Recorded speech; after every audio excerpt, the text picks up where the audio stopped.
Hi guys, ayan naghihiwa pala ako ng bawang at saka sibuyas kasi magluluto tayo ng crabs. Ayan na guys, in-slice ko siya guys para yung lasa niya manuot sa loob. Ayun guys, ang taba. Ayan guys, taba niya guys.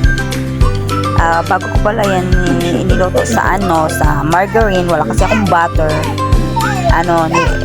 Nilaga ko muna siya sa gamit yung Sprite. Yan, kaya kulay orange na siya kasi tapos ko na siyang nilaga. Yan, hihiwain ko yan lahat. Hatiin lang para mamaya pag na ako ng mga ricado, manunod yung lasa sa loob.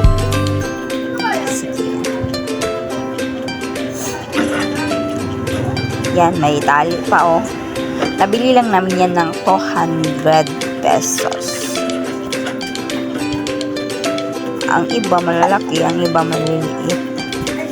Mainit pa yan, bagong pa lang yan, bagong pakulo yan sa Sprite.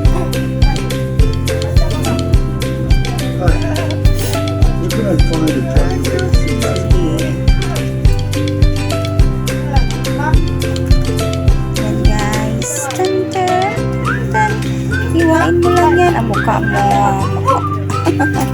Pangit. Isiwa ka lang ng dyan.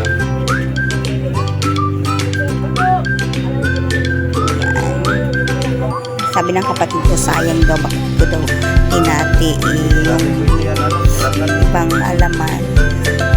Matatanggal. Sabi ko naman, lagay ko naman yan. Yan o may tali pa. Buhay pa yan ang paglaga ko. Yan, lagay ko na yung bawang at saka onion, sour margarine, at saka nilunod ko na yun yung crabs.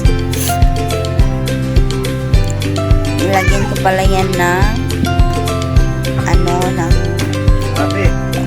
oyster sauce and soy sauce, at saka nilagyan ko rin ng Sprite para may sabaw. Sarap niyan. Sabaw palang ulam na.